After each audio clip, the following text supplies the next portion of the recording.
All right, so let's go ahead and get into chapter 11, Glow Invasion. This chapter is gonna throw everyone for like a loop. They're gonna be, you guys are probably gonna be like, wait a second, what just happened? where are we? So, I guess let's dive into this. Start getting into it. I don't. Yeah, well, I guess I'll pull this one up too. So the reason why I wanted to do this chapter the way I did it, we'll get into it, but we gotta talk about the whole Gloam invasion. Shrouded Glade. I don't know if that's. I don't think Gloam is gonna help me at all explain this. No, there's like a whole. I think it's probably, yeah, it's in this anyway. So if anyone remembers Shrouded Gloam, it was like an event. I don't even remember when it took. Does it say when it took place? It takes place in 2012, right?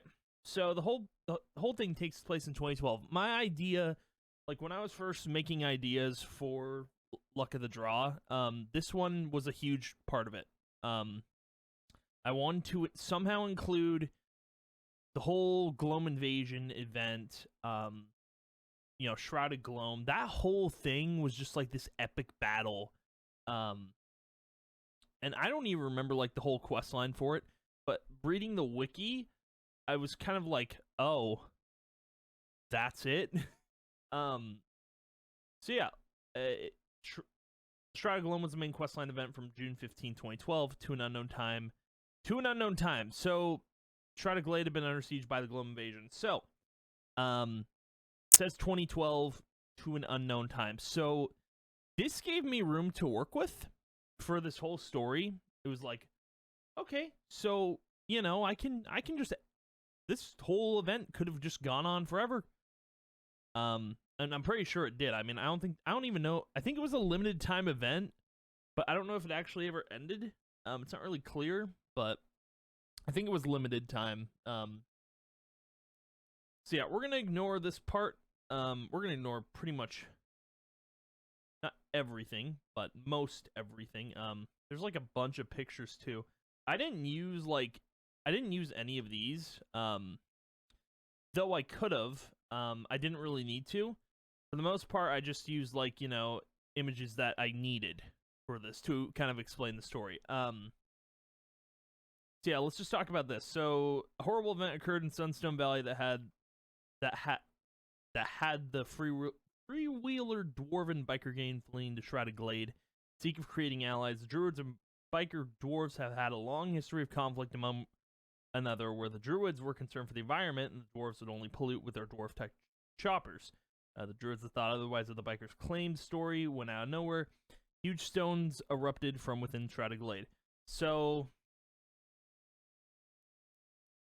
this is where the whole backstory for Shrouded Glade is: the dwarves polluted the air, the environment with their dwarf tech choppers. I read that and went, okay, we can do better here. We can just expand this beyond pollution. Okay? So I wanted to almost intertwine a story here where Dark Cheat is the one that starts this invasion. Not some pollution by dwarf tech choppers, because I don't know about you guys, but to me, it sounds a bit silly. That's just, to me, it sounds like it's I don't know if you can, I guess it would, that's almost like a kid-friendly storyline right there, I guess, to a certain extent. And I thought including Dark Cheat and the Realm Keeper storyline into this event sets up the perfect storyline for beyond the whole Gloam invasion. So yeah, I definitely changed this, and we're gonna get into it. But before we do, there is one other character I did include. I don't know if we want to get into it. Well, we'll get into this bad boy when we get to the point. But yeah, so there's actually a lot of different characters in this event. I didn't use all of them. I literally only used one. Is it not on here? That's kind of weird. So it's not on here for some reason, because there's enemies, Gloamtooth, Brickface, General Drak. So yeah, there is actually there is a character that's not listed on here for some odd reason. And I've got it linked, so we'll go over it in a second. But let's get into Chapter 11, Gloam Invasion. So a month went by in Sacred Grove. He was still protecting the Order Shard. He had just woken up from his nap, and it was now morning. They gave him a chair to nap in down by the mine shaft, since he could only leave his post every so often. So from this point on, it kind of goes back. It goes back to Bryce narrating. I just want to point that out in case anyone was confused. Since he could only leave his post every so often, but today was the day he was allowed to take a walk. And today also marked the anniversary of the day their team was formed, the whole Realm Keepers thing. So he decided to see if the postman was around, and he was. His name was Phineas Farstrider, a man so determined to see the job through that he would come all the way here from Sanctuary just to deliver letters from family and friends. Bryce waved at him and said, "Hey, Phineas!" He smiled and said, "Well, if it isn't Bryce, a.k.a. Ghost Shadow, to what do I owe the honor of our great shard protector?" He handed him a piece of paper, and he read over it. So I included... This was such a random, like, spur-of-the-moment add-on. I was like, well, how do I start the Gloam Invasion? How does this all start? Maybe we start it peacefully, you know, just as a normal day would go. And yeah, I decided to include, like, a post office character. I thought that would be kind of cool, just to, like, you know, just a little side character that, like, you know, it may not matter to some people, but hey, it's a cool little include, you know? And he's also a hero card, I believe. I could be wrong. I think he is. Pretty sure he is. But yeah, so I included him. He asked, "This should be no problem for the card maker in Sanctuary. This might make more people want to play that card game too. Anything else you need, Bryce?" He thought and asked, "Could you have the card maker send the respective cards of my teammates and copies for myself as well? And how long will this take?" He looked at him worried and said, "Relax, Bryce. I'll give the maker the details. Just by chatting with the man, I'd estimate with how many he makes, shouldn't take more than an hour to make, say, 1,000 copies. He works fast. I've seen it." Bryce gasped and said, "Man, I should visit Sanctuary more often. Incredible people seem to work there." He laughed and said, "Oh, you wouldn't believe it if you saw it. And besides, it'd be a treat to hang out with you and your friends at Sanctuary. We could drink Sweetwater sarsaparilla, and maybe I could learn a thing or two from your protecting as well." He smiled and said, "Oh, one day, Phineas. I can take a vacation. Talia really insists we don't let these shards get out of our sight." He nodded and said, "I get it. If I left a single envelope out of my sight, my goose would be good as cooked. Speaking of, I should get going. Got a busy day ahead of me. It was good chatting with you, Bryce." He smiled and said, "Likewise, Phineas." They shook hands, said their goodbyes. He really loved his job, he could tell. Just like he loves his. It only took until the afternoon before he received the cards. He got copies of his own. Hopefully people who play the card game decided to use them in battle, but it was nice to celebrate team anniversary even though we're apart. He even had Phineas include a message to each member of the team. So Bryce made a mistake here. I just want to point that out. So if you guys remember the cards, so Bryce had these four made in honor of, you know, their team anniversary, and Talia had these made. So they both made a mistake, even though, like, you know, the TCG cards were bait. They didn't know what they just did. So I just wanted to point that out. Like, that's what Bryce gave to Phineas was in order to make TCG cards. And yeah, so here we go. He was interrupted in his thoughts when the High Council approached him, and Blasi said, "Bryce, we need to tell you something important." He nodded and followed them to the council chambers, and he asked, I don't know why I have Apple. I really got to do more proofreading. Even this is my first story, so it's like it's rough. He asked, "Did you know that the previous teacher and headmasters left the academy 6 years ago?" He paused and asked, "No, I didn't. Is there a reason why?"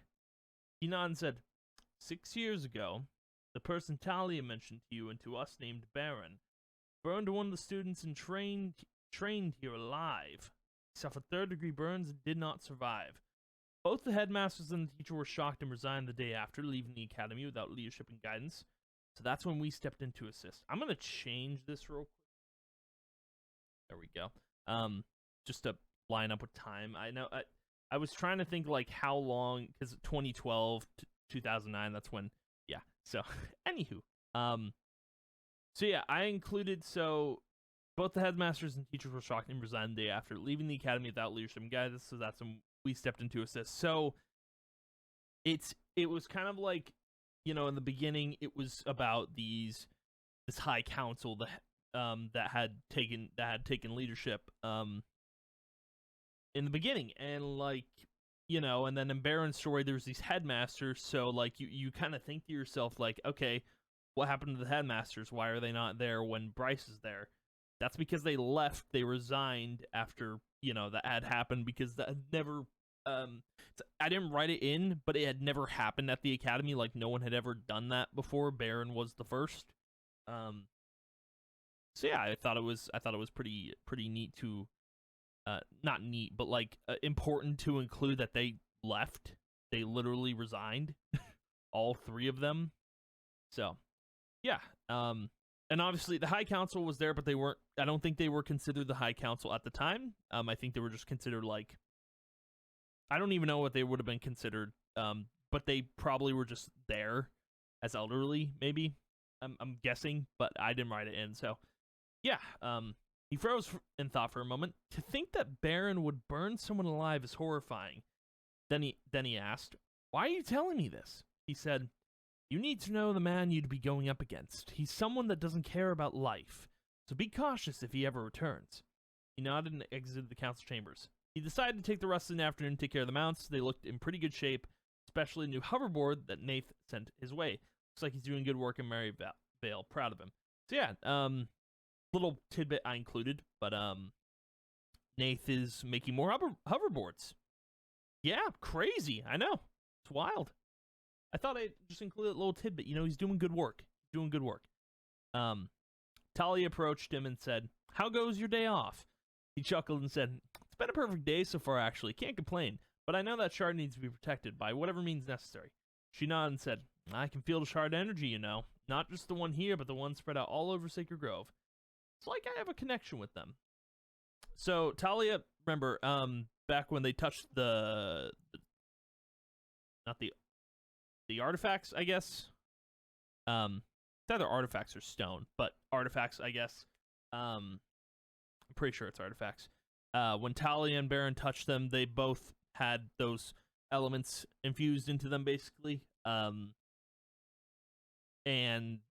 yeah, so Talia is still, regardless if she didn't have any power within her, she still is connected to like those shard pieces because she can feel it. So yeah, I just wanted to point that little detail out, because it's important.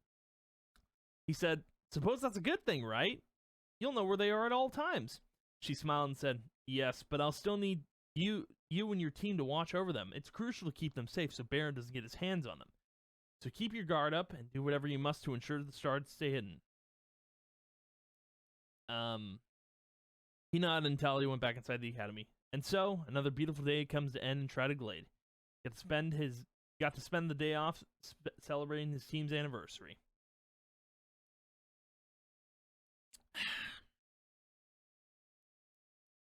So this is this little part right here, I actually took from, I almost took this part from, there's like a little comic strip of this moment. And I used kind of the visuals to depict it, but I also wrote in my own little details. And then like, I think in another chapter, I actually used those exact words kind of, but rewrote them a little bit to depict the story, but let's get into it. Everything was calm, peaceful until he noticed the animals acting strangely. He went over to the pet park to see they weren't moving. They were shaking, almost scared to death by something they were sensing. This didn't look good, so he called Talia over and showed her the animals. She said, "I sense what they could be sensing. Something evil, something like the shards. We have to warn the High Council. Be ready to summon the other Realm Keepers. He nodded and followed her to the center of Shrouded Glade, when suddenly we heard a rumbling from the ground, almost like an earthquake. He looked around, saw dark purple crystals appear out of the ground, radiating dark aura. So again, like, the images, they help tell the story, but, like, these dark crystals, like, what I don't understand, right? You know, you look back to Shrouded Gloam in this, how would pollution cause crystals to come out of rocks? That don't make sense to me, you know? I mean, I'm not an experienced writer or anything. I'm not an experienced storyteller, but I mean, come on. Pollution causes that? I mean, okay, I guess. But no, I wanted to make the story, like, you know, I wanted things to make sense here, you know? He sensed danger and pressed a symbol on his suit to alert the team. But then that's when he noticed Talia was quivering in fear and looked above the academy building. 3 figures stood before them, and one asked, "Hey, boss, you think the ants down there are scared?" Second figure said, "I believe so, Clancy. They are trembling with fear." He laughed and said to the third figure, "Hey, lady, thanks for the new gear. Real suits the show we're about to put on." She snickered and said, "Oh, it was no problem at all. Might as well dress for the occasion." Bryce yelled, "Show yourselves!" They stepped out of the shadows and one said, "Oh, hush, boy, learn some manners. It's rude to interrupt a conversation, but since you insist, allow me to properly introduce myself. My name is Baron von Darkcheat." He froze, not knowing what to say or do. Bryce let them speak.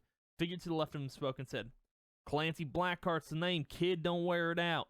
Then the right of him finally said, "You may address me as Queen Darkthorn." Finally, Baron said, "I see our mutual friend is here as well. I've been meaning to have a word with you, little Talia." His teammates arrived behind him. Thank the realms they arrived just in time. Jess said, "Hey, what's with all the commotion?" Bryce cut her off and gave her a hug, and she hugged him back. She said, "Oh, that was unexpected." She blushed and said, and Bryce said, "We don't have much time. Baron is here." Talia said, "I won't let you hurt these people, Baron." He laughed and said, "Let me. Dear, I'm afraid you don't have a say in the matter. You and I have unfinished business." He grabbed her by the wings with some dark power that Bryce has never seen before, and showed her the cylinder and said, "You missed the spot." So, I forgot to mention this, like, back in that chapter with Darkcheat when he found that cylinder. So, Talia split apart the crystals, right? She got 4 of those crystals. She forgot about the cylinder, and the cylinder, like, I guess, rolled off the mountain. So, yeah. I thought I'd include that little tidbit that Baron technically had all the power, just not the shards to enhance it. But, yeah. So, he says, "You missed a spot. Now you're gonna have to show me where you've hidden the 4 shards." She spit in his face and yelled, "Over my dead body." He snickered and said, "That can be arranged." He snapped his fingers and burned her with a dark flame. She was nothing but ash. Bryce yelled, "No!" I can't really do a good no, but that's, you know, that's, if you were to yell really loud, yeah. So yeah, this is gonna be, from this point on, I'd say things are gonna get, like, dark. So my storytelling goes from, like, it's you know, it's all fun and adventure and humor and whatnot, and then it goes to a dark tone, depressing. I think that's, like, it's almost the tone I want to tell with, like, huge stories. So, anywho, tears rolling down his eyes, he couldn't believe what had just happened. He turned to look at the 4 of. Darkcheat turned to look at the 4 of them and said, "Now, you 4 are gonna tell me where the shards are hidden." Bryce said, "Why would we tell you anything after you murdered our friend?" He laughed and said, "That silly pixie girl was nothing more than a loose end that needed tying up, like a bow on a Snow Hill gift." Darkthorn said, "And I thank you for tying it up. It was your mess after all." He frowned and said, "Well, if she hadn't been messing about, I wouldn't have cared. But no matter. My priorities now lie with you 4, and until you tell me where the dark shards are, this place will suffer." He raised the dark cylinder in his hand and activated the crystals that appeared moments ago. Energy formed over Shrouded Glade and created some sort of dark purple dome over Shrouded. I guess I shouldn't repeat that, but over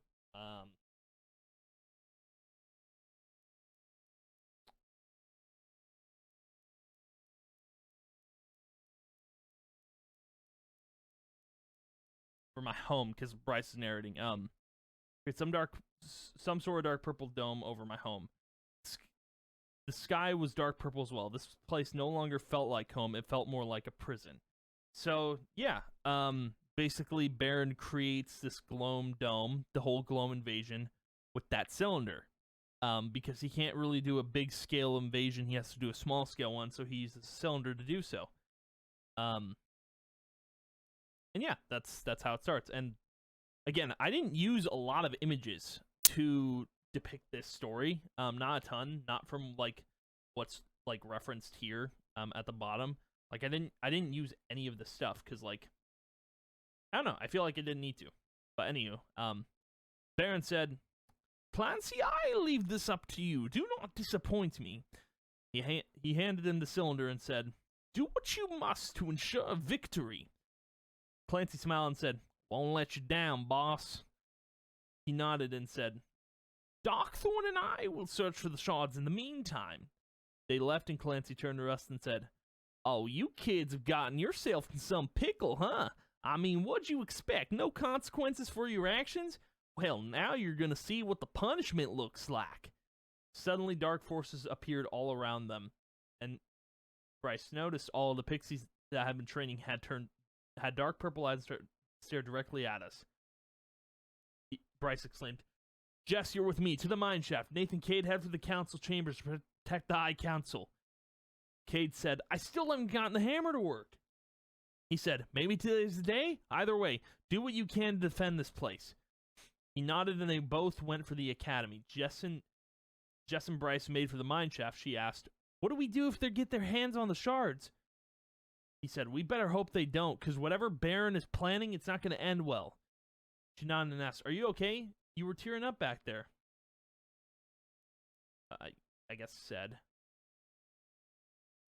Like a lot of my writing, like I have like I'll just point this out right now. A lot of the writing, like I put like either asked or said with how the sentence ends. So if it ends with a question mark, it'll be asked. If it ends with a period, it'll be said. Yeah. He sighed and said, "No, not really. Talia was like a mentor to me. Taught me how to be a leader. Even though she lied about who she was, I respected her, and now she's gone." She put her hand on his shoulder and said, "Fight in her honor then. Don't let what she trained us for go to waste."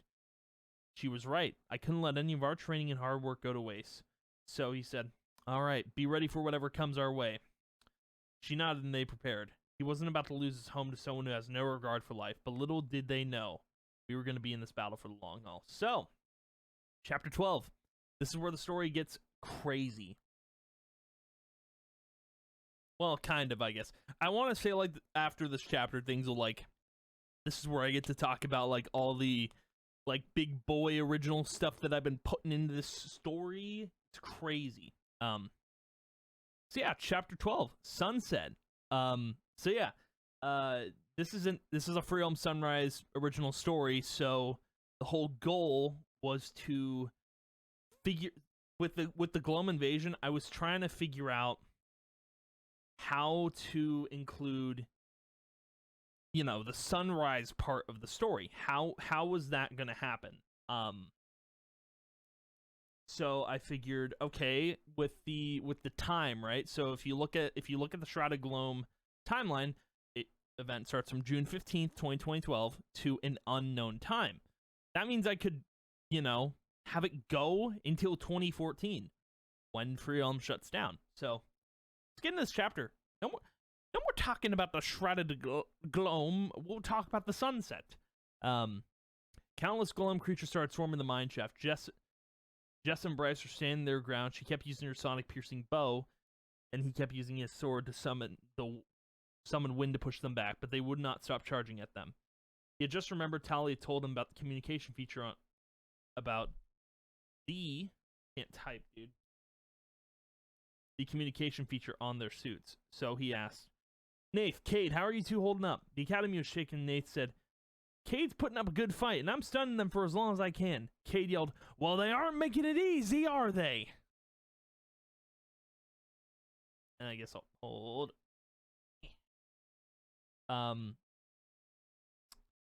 Bryce assumed he morphed into Wolf Boy since his hammer doesn't quite work yet. Then he said, we need to do more than hold them back, guys. If we lose my home, we lose Sacred Grove. He didn't want to think about that possibility, but he might have been right. If they somehow overpowered them and gained the upper hand, they would all pour into Sacred Grove. So this whole, the whole point of this Golem invasion was to, find those shards. This is the first step, right? So yeah,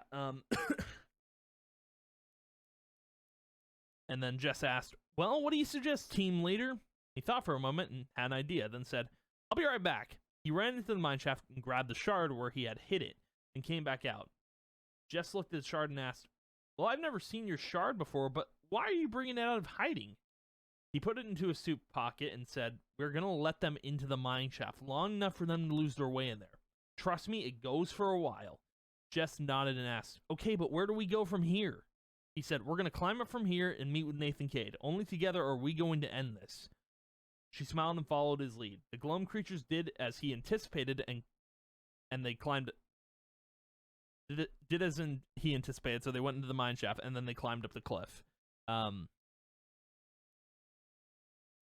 put we just so it's less confusing. They cleared the way of the Golem creatures and ran inside the academy. Clancy looked from above the building and said, clever rats, but like a mouse in a wall, you've got nowhere to run, nowhere to hide.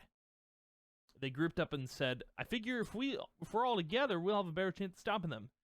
Nath looked at him funny and asked, isn't the order shard? Wait, I don't know if is that spelled right?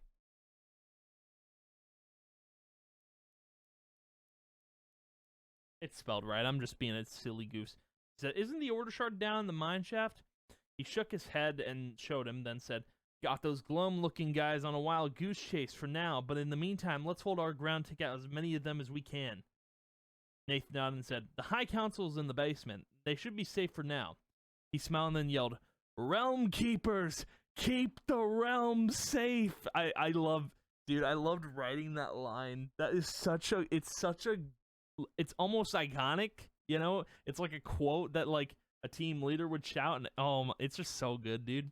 So yeah, and then he says, and with those words, we all began attacking the Golem creatures one by one. We cut them down, but they still kept multiplying. Cade asked, how much longer are we going to deal with these freaks? Nathan Laden said, says the werewolf, and besides, we're kicking their behinds. Don't give up hope just yet. Replied, my God, I can't get away from the replies. He said, we got to keep hitting them or else Sacred Grove is doomed. That's when he heard something from outside. Not like anything they fought or seen yet. Clancy moved over to the pet park and pulled out the cylinder, then used its power to summon something truly evil. He yelled and said, I summon you, Gloam Overlord. Destroy them at all costs. So, now we get to talk about this bad boy. Let's get that out of there. We don't need that now. So yeah, there's not much on the Gloam. I mean, there's a good bit. So it says, I may be sealed, but I have the heart seed, soon my corruption will consume Sacred Grove. So I didn't include this part. I thought it was weird, because it doesn't really say much. It says, Gloam Overlord warned the player about his corruption will consume Sacred Grove. So he's not really a part.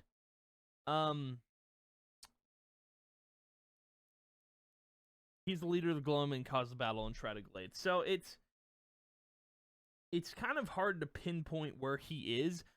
Basically, I made him a boss in this story. And then there's like, it says Gloam Overlord is an NPC, features the antagonist of Free Realms. Not true in my story, but he's included. He has come to Sacred Grove to cause danger and harm to its people. The player must help Darkthorn. False.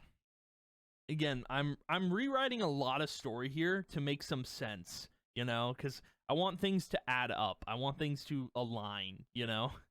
And besides, I think this is the point I was talking about when I was trying to find, like, a reference to, like, Darthorn being, like, a hero. But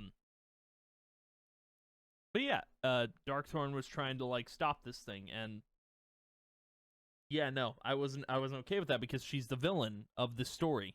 In a way, in a sense, she's the villain. So I think that's about it. In Darkthor, I sent the player there to help and defeat the Gloom of the village. Yeah, so I didn't include that part. What is? Oh goodness. Okay. But yeah. So I changed a lot of lore with the Gloom Overlord. He's literally just a boss. I don't think he has, like, I don't agree with, like, all the lore he has. I think I just wanted him to be a boss, and he's not even included on that Shrouded Gloom wiki page or Wikia page. But yeah. So, anywho, get back into it. So, what he saw was a creature with 6 glowing arms and a purple skull for a head. Then suddenly it started attacking the academy building. Everything in the academy started falling apart. Books came crashing down. Cracks formed in the walls until a blue dome formed over the entire building. The High Council emerged from the basement, and Lazi said, "We're tired of hiding. Just because we're old and frail doesn't mean we don't have a little magic up our sleeves. This will protect the building, but it won't keep the Gloam creatures out. You'll have to fight for as long as you can. Just know we won't quit until you do." He nodded, and they began fighting once again. For years, it seemed. 2 years passed. Okay, so this is a time jump. This is just a huge, like, time skip. I didn't know where to... Funny enough, I didn't know where to skip the time, and I thought, you know, like, right after this thing gets summoned, there's a time skip. So, that's what I ended up doing. Little time skip, 2 years. And the time, by the way, is it's March 31st, 2014. Sunset day, just FYI. Yeah, so 2 years passed, and they were still fighting endless waves of Gloam creatures, never surrendering to the forces of evil. Clancy seemed frustrated from the pet park and didn't know how to get the upper hand. That's when Baron returned. Baron asked, "So, how's Shrouded Gloam? Dark and gloomy, I hope?" Clancy sighed and said, "This invasion's been going on for 2 years now. I don't think the cylinder can keep going without the shards at this rate." He asked, "Speaking of..." He asked, so Clancy, "Speaking of, how goes the hunt for those shards?" He shook his head and said, "Poor. Without those heroes, we're not going to find the shards anytime soon." Baron looked up at the giant Gloam creature and asked, "Have you tried unleashing that beast's full power?" Clancy froze for a second and asked, "Full power?" Baron grabbed the cylinder from Clancy and said, "I'm going to risk it all on that creature." Suddenly, the small Gloam creatures on the ground turned into a Gloam flame and went into the Gloam Overlord, and then the giant creature shot a beam out of its mouth, destroying the Blue Dome and the High Council along with it. So yeah, there's like this little, like, screenshot. I think it's like his main one. Yeah. Shoots like it's like, I don't know what this is. I don't think it's his arm, but it's like a beam.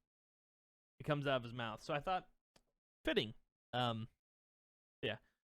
Clancy looked and said, well, seems like that did the trick. Who taught you that move, boss?" He smiled and said, "Lady Darkthorn, who entrusted locating the shards to me since she has important matters to deal with in her castle.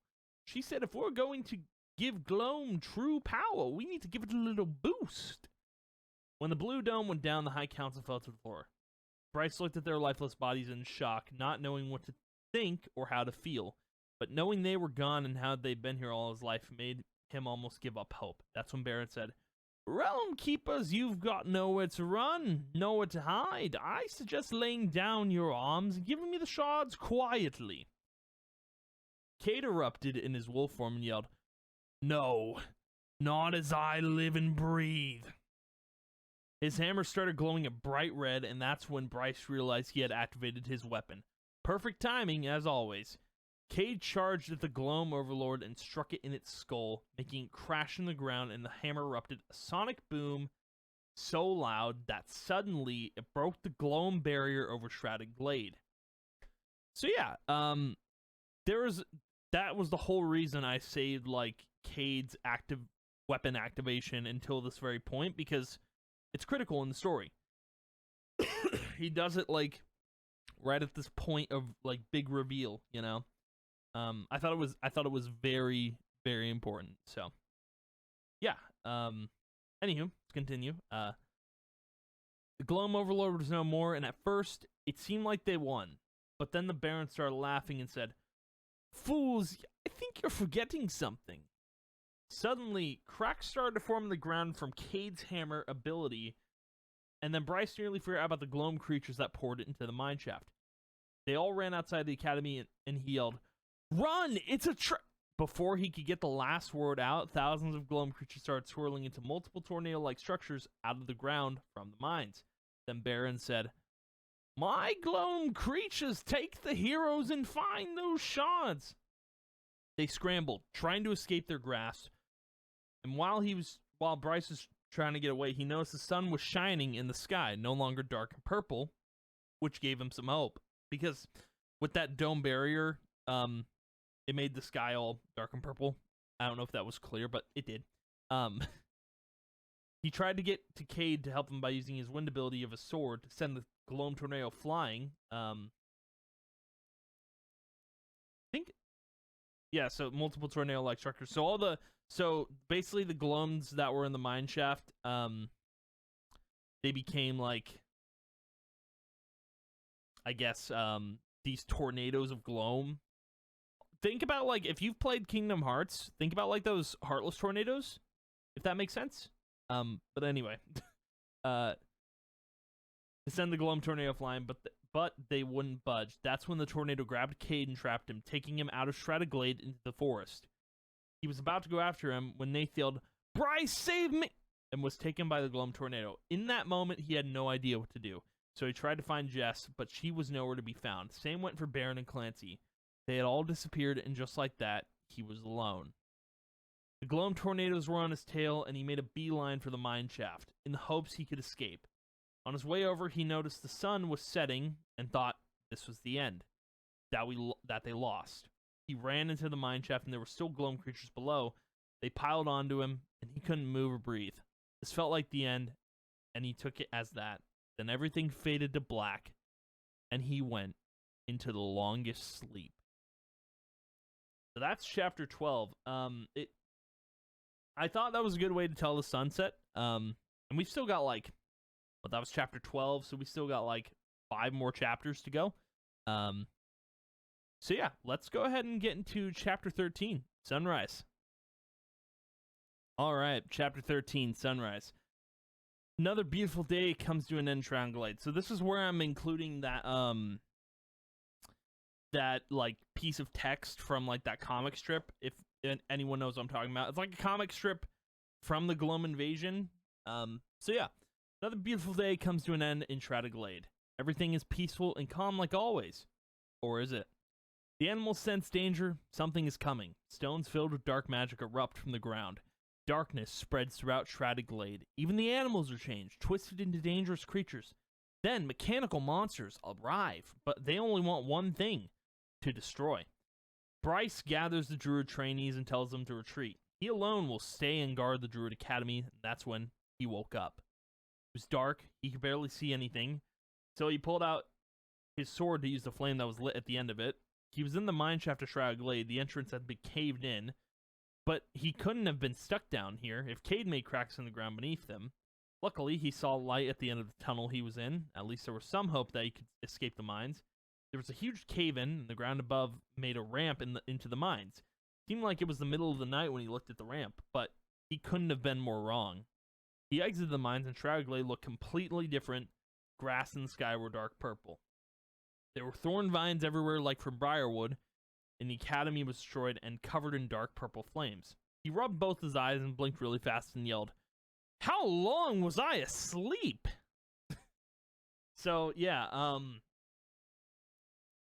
in case you were wondering how much time has passed, and it'll be brought up, I'll just say it right now because, you want to know how much time has passed. 8 years. Yeah, 8 years. It's 2022 when Bryce has woken up. 8 years. So that I wrote this. I basically made this 8-year assumption, assuming the game comes out this year. Um, that's kind of how I wrote the timeline. He wakes up in 2022. It's like 8 years into the future. He started panicking, not knowing what to do, so he tried checking to make sure he wasn't dreaming. He pressed the sanctuary tree on his suit. Nothing. No pings from his teammates, but he does remember what happened to them before he slept. They were taken by the Gloam creatures, but he was starting to wonder if he was too late. He then looked around Shrouded Glade and saw no one here. Even the mounts he had looked after were gone. And finally, he tried to summon Drake. He didn't answer his call, and he couldn't feel his connection anymore. He started crying and fell to the ground on his knees. He lost everyone that he ever cared for, and all because of Dark Cheat. But he wasn't going to let him get away with any of this. He had to pay for what he's done. He picked up his sword and threw his hood up, looked to the sky, and then said, "Your sacrifices will not be in vain. I promise I will end this."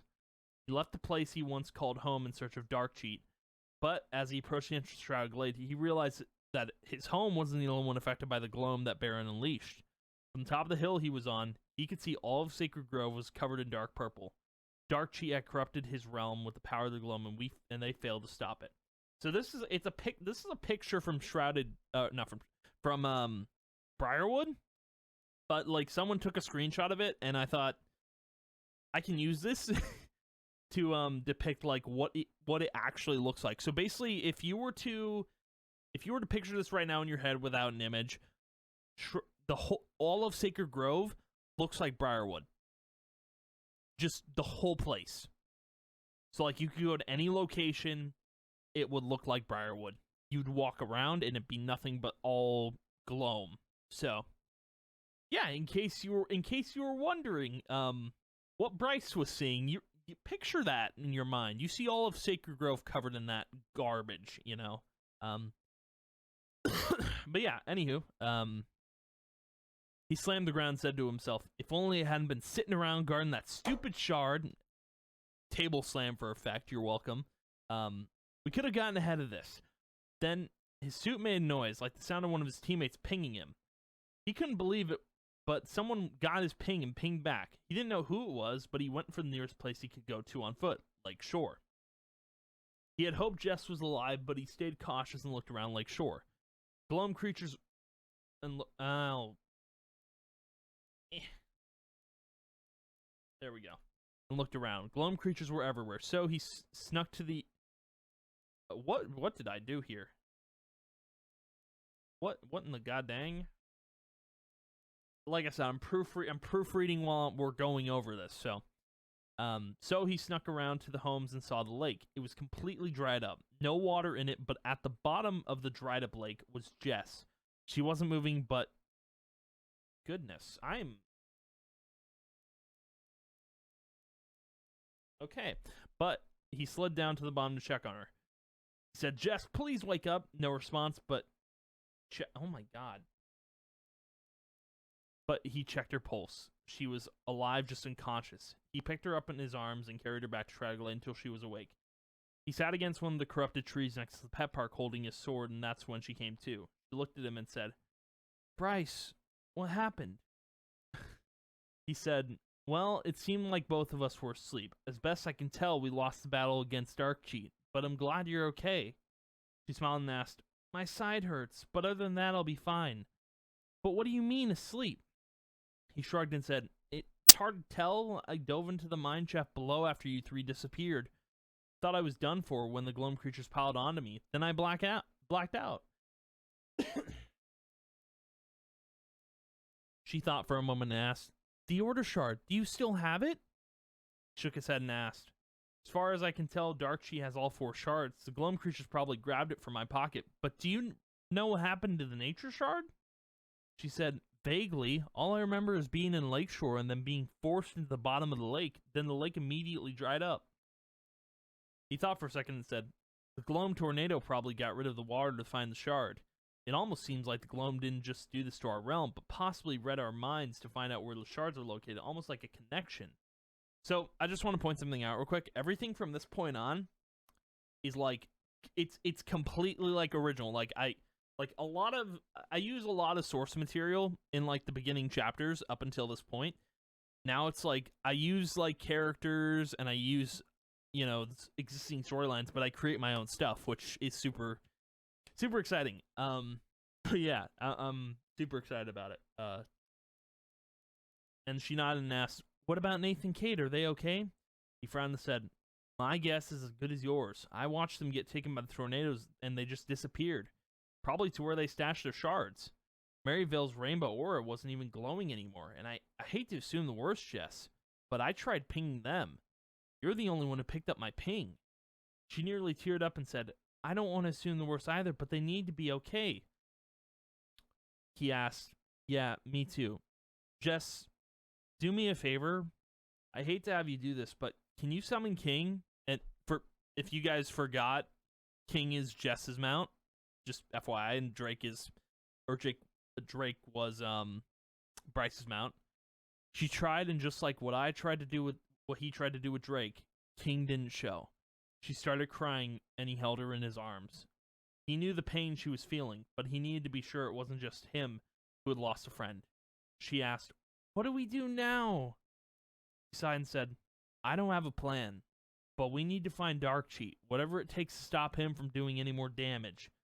He's done the worst he possibly could here anyway." She nodded and said, "Bryce, that's a pretty much a plan in my book, but without our mounts, where do you suggest we go?" He thought and said, "Well, there's nothing and no one in Lake Shore. The next closest town is Sanctuary." She cut him off and gasped, then yelled, "Sam!" He nearly forgot about her cousin, the one that threatened to put one between his eyes if anything happened to Jess. Thank the druids he kept his promise. He said, "We'll make sure she's all right." She nodded and we headed straight for Sanctuary. Nothing really to add here, just I do want to point something out. So if you need to, or if you remember, Chapter 8. So Chapter 8 is that whole tarot card reading. It's going to come to play about here, and then, like, the tarot card thing won't come into play until, like, way later in chapters. So, yeah. He didn't see any people yet, so he'd be surprised if he saw her cousin or anyone in Sacred Grove, but he didn't want to make her lose hope. We needed that to keep our heads up. They arrived at Sanctuary and saw no gloam creatures, so for now they were in the clear. But they did see someone. It was Bruce. So I'm including Bruce again. I know, crazy, but Bruce was a merchant in Sanctuary, so I figure throw him in again. He ran up to him and asked, "Bruce, boy, am I happy to see you. Are you okay?" He said, "A little groggy, fellow Freemer, but not too bad." He couldn't believe it. He was just waking up too. "Were we all asleep?" He continued, "But boy, did my shop get ransacked. Look at this mess, Brycey boy. Those kids did some major damage." He didn't bother explaining to him the gloam situation. Better to keep him in the dark. He tried cheering him up and said, "Come on, Bruce, you have an amazing singing voice. I'm sure with those vocal cords of yours, you'll have the shop fixed up in no time." Bruce looked at him confused and said, "Bryce, do you know how construction works? I'm pretty sure you think magic fixes everything, but thank you for the much-needed compliment. I know, I sound incredible during live performances." He rolled his eyes and left him be, then saw the old postmaster Phineas. He looked incredibly injured, and he ran over to him, and he asked, "Hey, there's my favorite postmaster. How you holding up?" He coughed and said, "Thank Queen Valerian, there's a friendly face in this town. Bryce, you gotta tell me what's going on with the sky." Yeah, dude, I'm so cool. I can't type. Don't look at my typing. I'm trying my best here. Thank Queen Valerian, there's a friendly face in this town. Bryce, you gotta tell me what's going on with the sky. It's like someone painted it purple or something. He chuckled and said, "You got nothing to worry about, man. We're gonna fix the sky, probably the grass and those weird vines in your post office." He looked at the vines and said, "I didn't even notice, but that can wait. I have mail to deliver." He shouted in pain and sat back down and said, "You know, I think I deserve a long overdue vacation, at least until I'm fully healed up. Bryce, good luck." He patted him on the shoulder and nodded, but that's when he saw Jess in tears. Sam was sitting near the hill to the world tree, corrupted. She was half herself and half Gloam. She coughed up blood and said, Bryce, you kept your promise. My cousin is safe thanks to you. He smiled with tears in his eyes, and said, Yeah, I did, Sam. Yeah, I did. And look at you, still fighting for your life. Jess chuckled with tears in her eyes and asked, Are you okay? Can you walk? She smiled and said, Jess, I'm dying. I couldn't move if I wanted to, but I'm glad you're safe. She started crying and said, You can't die, Sam. Without you, I'm nothing but a girl holding a bow. She laughed and coughed again, then said, You're more than that, Jess, and you know it. You don't need me to be yourself. I taught you better than that. She coughed and asked, Can I have a moment to speak with Bryce, please? I promise it won't take too long. She nodded and went over to see Bruce. She said, A dwarf came through here not too long ago, did this to me. He went to the world tree and didn't give me a second thought. He asked, Why would he go into that tree? He's already won, turned our home into sacred Gloam. What more could he want? She coughed and said, I don't know, but whatever he's doing to us, you need to put a stop to it and save Sacred Grove before it's too late. He nodded and said, You really think Sacred Grove could be saved? I mean, look at the sky, Sam. It's not exactly pretty up there. She laughed and said, I believe in you. And so does Jess. I can feel the connection you two have as well. It's stronger than any amount that you've been connected with. Hold that connection and stick together and take back Sacred Grove for all of us. I want to point this out. Again, I'm trying to include connections as much as possible into the story. It's a big thing. I know it's like it comes up randomly, but it's a social game. You know, we got to include the connections. The connections matter, all right? You know, he started tearing up about Drake, but he nodded and said, I won't let you down, Sam. I promise. Jess came back over and held Sam in her arms. Please, don't leave me. She chuckled and said, It's too late for me, Jess. But you and Bryce can save Sacred Grove for all of its people. A tear rolled down Sam's eye. She wasn't moving. She was gone. Jess was crying and he tried to comfort her, then said, She's gone, Jess, but we're still here. We need to stop Darkcheat. We'll bury her next to the world tree. Come on. She nodded and followed him up the hill. As much as he didn't want to bury Sam in the corrupted ground, Jess needed this. He buried Sam next to the tree and said their goodbyes, then stood in front of the door to the tree. He said to Jess, When we go in there, I don't know if we're coming back out. Just expect the worst from here on out. I kind of rhymed there. I didn't mean to, but I did. So deal with it. Jess nodded and he opened the door. So, we're going to get into this next part. Very, very important. Very important next parts. So, the World Tree. Let's get into it. So, the World Tree, also known as the Royal Palace, is a giant tree that grew from the Heartseed and Yanni's grave. It is a palace in the home of Queen Valerian. It's found directly in the middle of the Atlas, that is, in the middle of Sanctuary, signifying it as an important landmark. I don't change much here. I really don't. And I also, Darkthrone wasn't exiled. She left of her own volition in my story. But, yeah. Yeah. You want to learn more about Sanctuary? Hit me up with lore ideas, dude. Please. But yeah, so I don't change anything about the tree. I wanted to, it's important to the story. It's very important, and it'll be explained why in a second. When he opened it up, it was completely Gloam-free.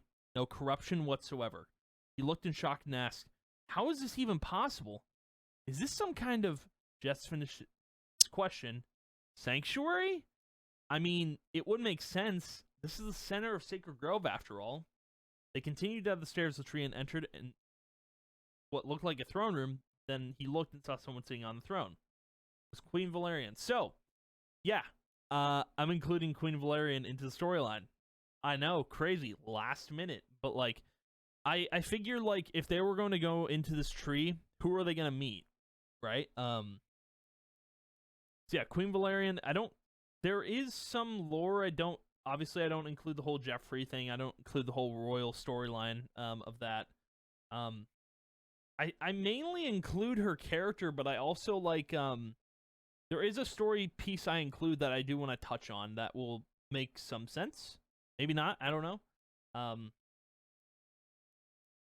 But yeah, so I pretty much just include her as a character. I think everyone knows who Queen Valerian is, so it's not really super crazy that she's in the story. Like nothing lore crazy is changing about her. But I will get into that story point. It's like way later, but anywho, let's dive into it. I am gonna close this bit because I'm just gonna talk about the stuff. So it was Queen Valerian. She was awake and waved them over. They walked over and she said, "Realm Keepers, to what do I owe the honor of a visit from Sacred Grove's finest?" He got mad and asked, "Cut the shaggy cow crap, Queen. Where's Darkcheat?" I gotta say that you thought I was done with the humor. I I had to. I had that. It was like I think I did cow crap. I don't remember what I put there.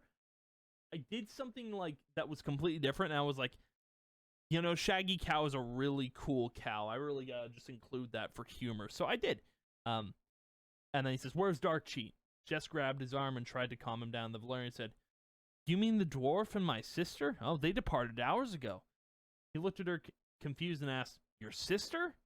She nodded and said, "I called her Princess Lavender once, but to you it's Queen Darkthorn, Briarheart." He lit up like the Snow Hill tree during snow days and said, "Why should we trust you? You'll probably turn this whole tree to glum if you're related to her."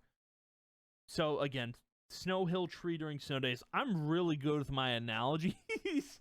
They're funny, She shook her head and said, "You can trust me. I'm free of my sister's corruption, and I'll answer any questions you have." Calmed down and thought for a moment, then asked, "I just have one question. I apparently woke up from sleeping? Same with Jess and Bruce when I found them. Why were we all asleep?" She shook her head and said, "I imagine you saw the sun setting before your slumber? I saw it too and fell asleep. When I came to, Sanctuary was being overrun and I was inside here.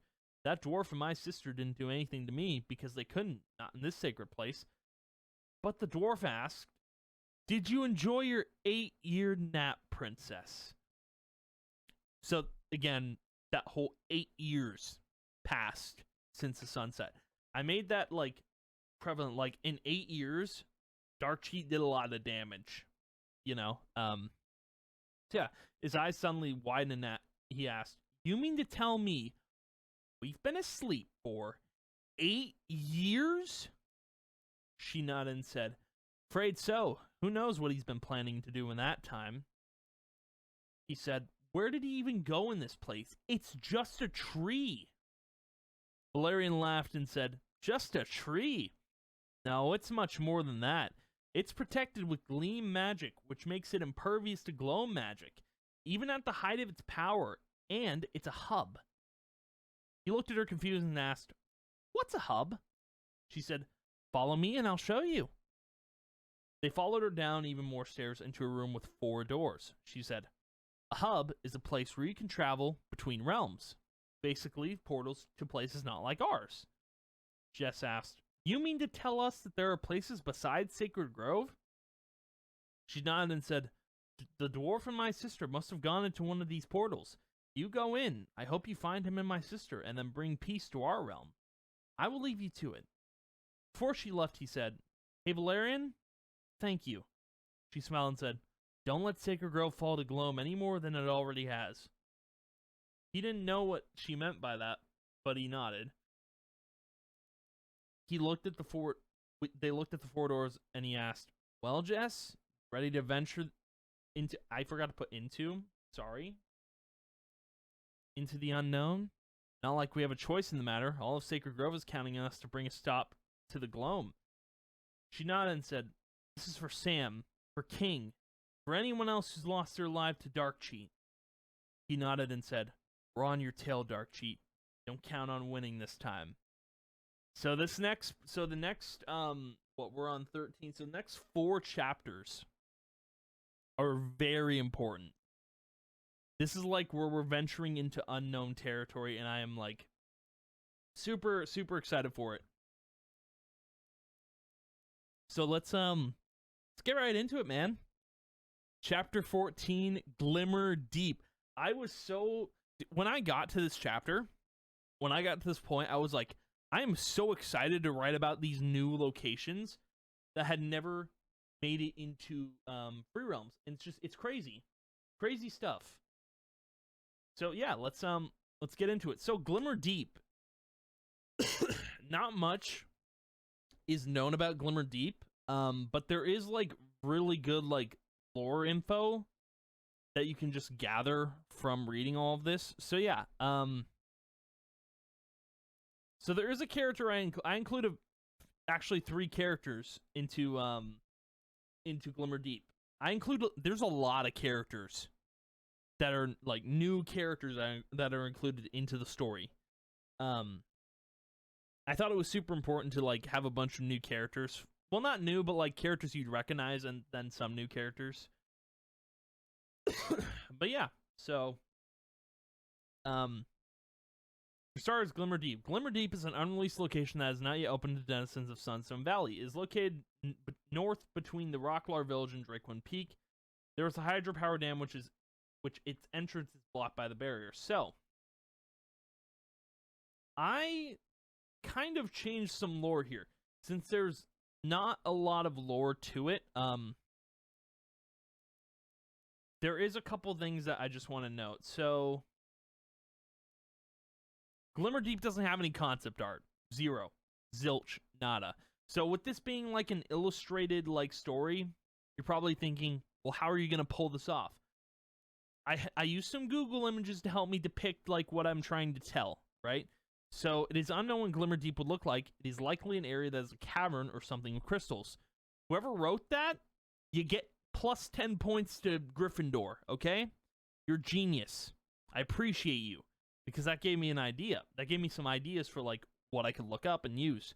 And then the other little lore entry I got to use was from Whirly Willis. Says it's just we Robgoblins have been starving for junk ever since we were cut off from Glimmer Deep. Very little is known about why it's blocked by the barrier. Whirly mentions that Robgoblins were cut off from Glimmer Deep to creating a junk supply shortage.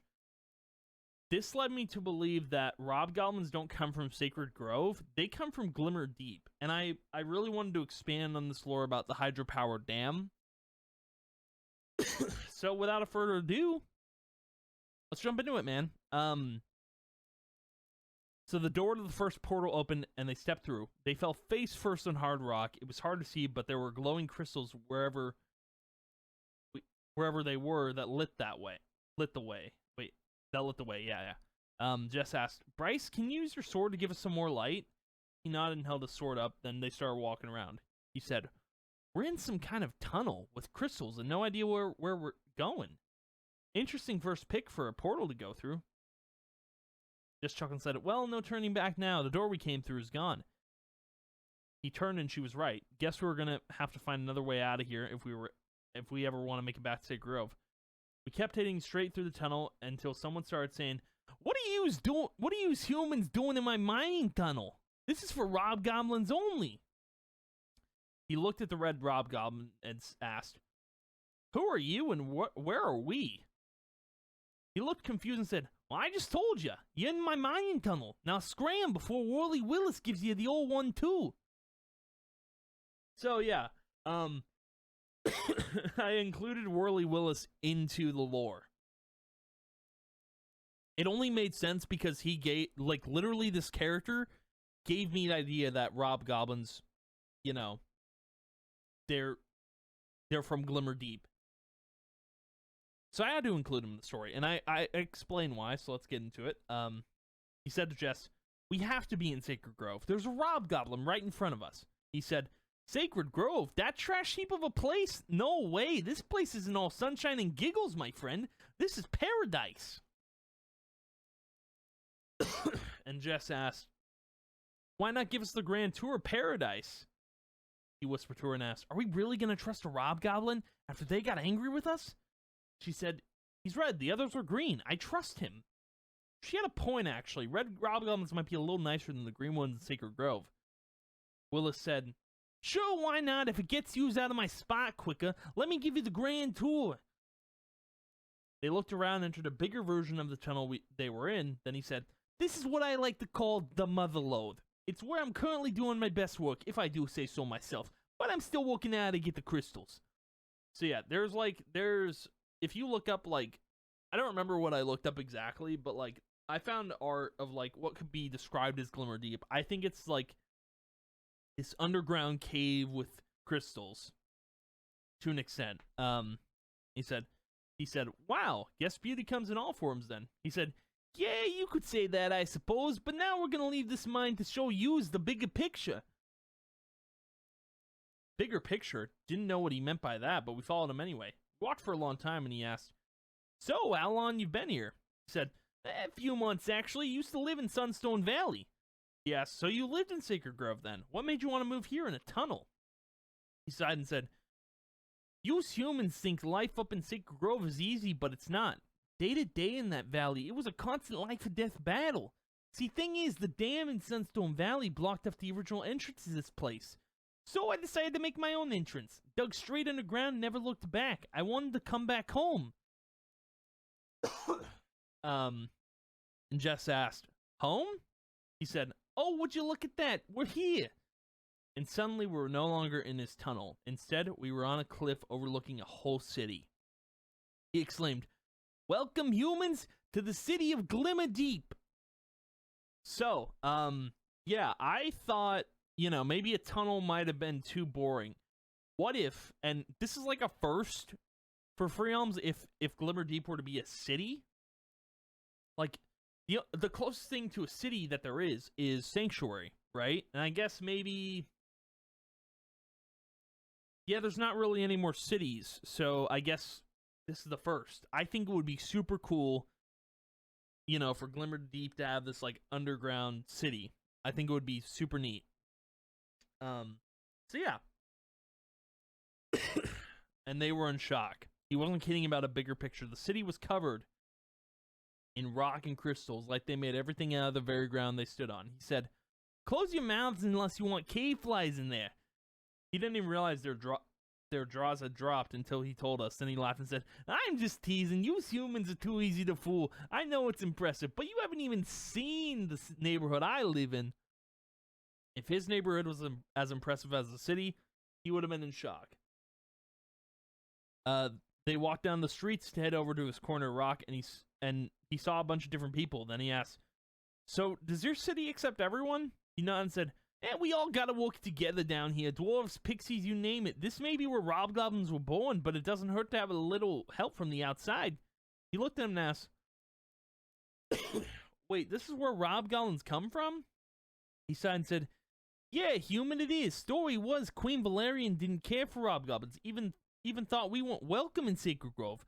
So she decided to have a hydropowered dam built by those manguanas right on top of our entrance to Glimmerdeep." He said, "That explains a lot about why you don't care for Sacred Grove." He said, "I didn't have a choice being in the valley. I was stuck there when I left to find supplies for my people. Most of the hobgoblins I talked to all said the same thing. They got stuck and couldn't get back. So if you humans ever see that queen of yours, tell her she can kiss my..." He stopped and said, we're here. Home sweet home, as I say."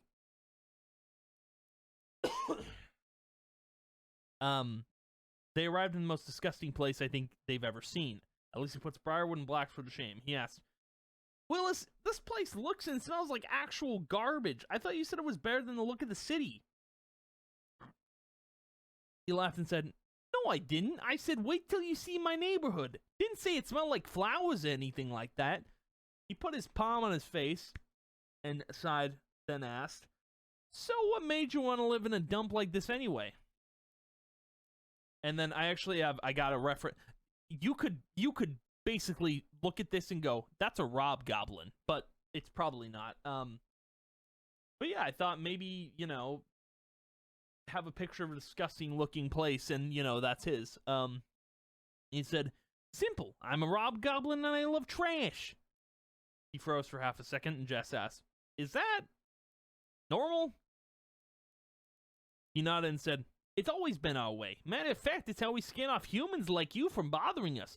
But more or less, it's how we bathe." Yeah, it had occurred to him that he smelled of rotting potatoes and fish.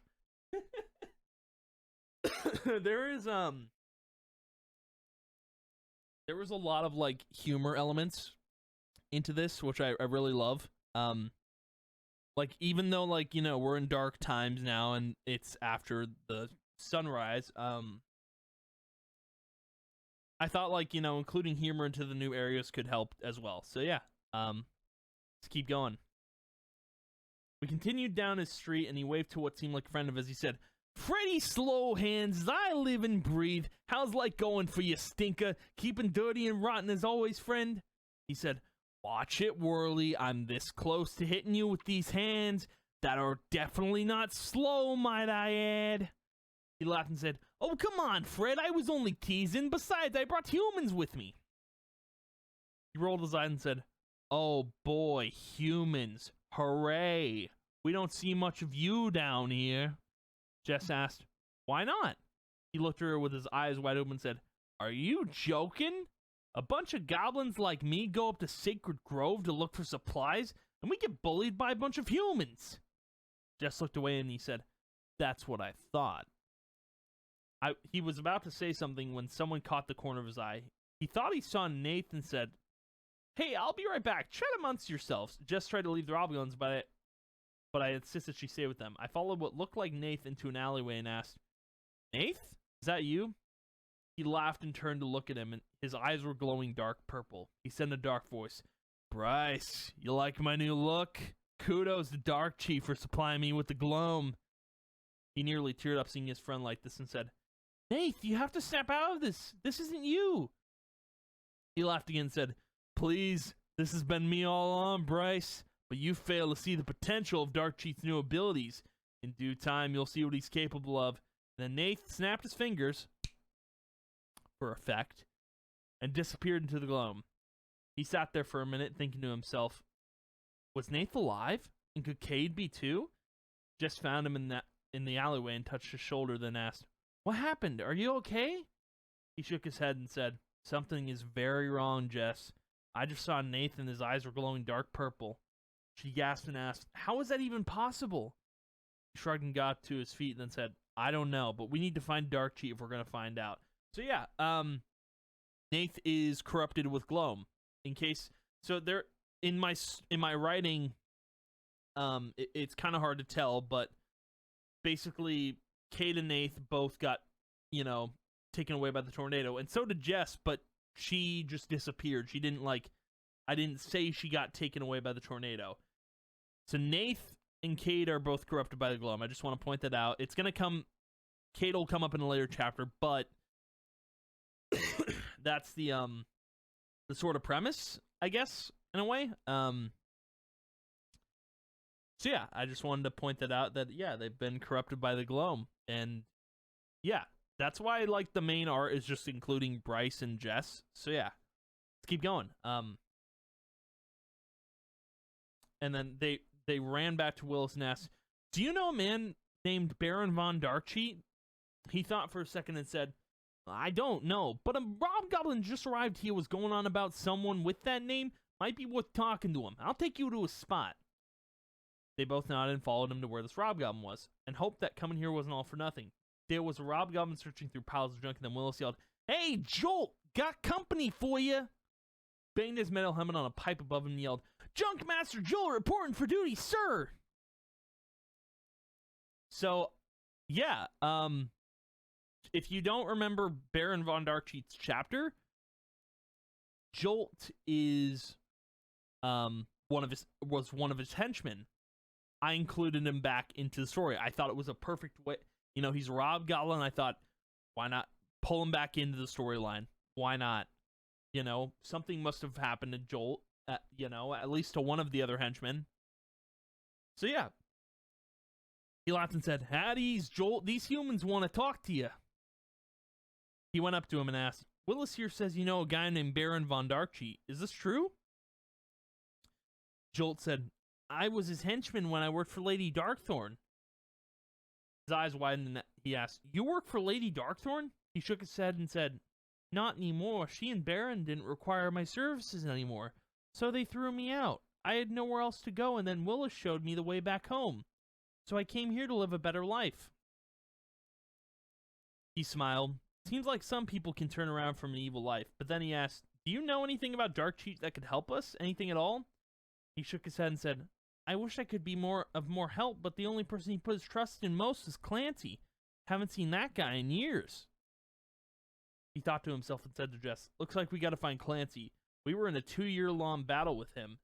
I don't know if we can beat him." Jess put her hand on his shoulder and said, "Bryce, we lost the battle, not the war." He hadn't thought of that. He nearly gave up hope when they got separated. He asked Jolt, "Have you seen a door around here? Wooden? Maybe shiny?" Jolt nodded and said, "Our queen found a door like you're describing. She took it back to her trove and is probably taking stock of all the inventory as we speak. I'll take you to her." So the three of them followed Jolt to the trove that he spoke of. But it's crazy to think that Robgoblins have a queen like we have Valerian. Makes him wonder if humans and Robgoblins aren't so different after all. We entered the trove and saw the queen going wherever that she had. Jolt said to her, "Queen Hildegard, you have guests that would like to chat." So yeah, I actually included like a Robgoblin queen. I thought that would be kind of cool. Like, you know, there's got to be a ruler down there in Glimmer Deep. So yeah, she glared at them, then asked, "I don't much care for you humans. Why are you bothering me an hour like this?" He asked, "We're looking for a door that Jolt believes you found. It's wooden and shiny. Ring a bell?" She nodded and asked, "That the one in the corner?" He looked and said, "That be it, thanks." She stopped and said, "Before you leave, and even though I really want you to go, I need you to do me a favor when you go back to Sacred Grove." Jess said, "Sure, anything." I looked at Jess in fear. Why would she say yes to something we haven't even discussed yet? Is frightening. Hildegard asked, "I need closure. I want to know why Queen Valerian built the hydropower dam above our home. Just have her send me a letter about the reason, and I'll let bygones be bygones. Sound good?" They nodded in agreement and said their goodbyes to Willis and Jolt, and stepped through the portal. Jolt asked, "Where'd they go?" Willis laughed and said, "Who cares? As long as they stay out of my mining tunnel, we're square." Jolt shrugged and went back to salvaging. They returned back to the sanctuary tree interior and looked for Valerian. She was writing a letter, and we asked, "Why'd you have a hydropower dam built over Glimmer Deep?" She sighed and said, "That's the thing. I didn't." He was confused and asked, "The Robgoblins said you did. We were just there and they want answers. They seem very upset about it." She said, "Once a year, outside of the tree, I would hear out citizens of Sacred Grove. Then one day, Manguanas came to Sanctuary and asked if they could build a hydropowered dam in Sunstone Valley to solve their drought. I told them that they were always welcome to come here for supplies, but I said no to the proposition because of where they wanted it, right on top of Glimmer Deep." "Well, that'll be on my list of places not to visit," she continued. "But they built the dam anyway, regardless of my approval or not. That's probably why you don't see many Robgoblins in Sanctuary, or see a lot of them in Sunstone Valley and the forests. I should have taken down the dam years ago, when the Robgoblins got angry with me, but what could I have said to make them feel better?" Me and Jess looked at each other, and he said, "Well, we know the truth now. Queen Hildegard of Glimmer Deep would also like to know the truth, in the form of a handwritten letter." Valerian nodded and said, "That I can do, if it will clear up any transgressions from the past." Jess nodded and said, "It will, she said so herself." So yeah, it's not really clear in the lore, like where Glimmer Deep is. My understanding is that Glimmer Deep is underneath the dam. It's underneath the dam, and the Manguanas, I made this one, like, I wrote this lore myself. I think the Manguanas built that dam themselves, but, you know, a lot of Robgoblins in Queen Valerian put the dam there to block their home. So, yeah, I thought that was, like, interesting lore to include, and, you know, maybe since there's no official lore in Glimmer Deep, if you guys want to take that for what it is and be like, hey, that's the official lore, we'll make it official lore. It's official now. Would you look at that? That's crazy. But yeah. So Valerian began writing the letter and sent it through the portal. Hildegard read it and decreed that all Manguanas are banned from Glimmer Deep, and people from Sacred Grove are more welcome than ever. Valerian said, "As soon as things are back to normal, I'll begin deconstruction on the hydropowered dam, as a sign of good faith to the Robgoblins." He smiled and said, "Good, everyone deserves to have a home." She left us in the portal room, and then Jess said, "You pick one this time, Bryce." And so he did, hoping they'd find any clues to where Dark Cheek could be hiding. All right, so yeah, basically most of these chapters are just going through these new areas. So let's jump into chapter 15, Lavender Coast.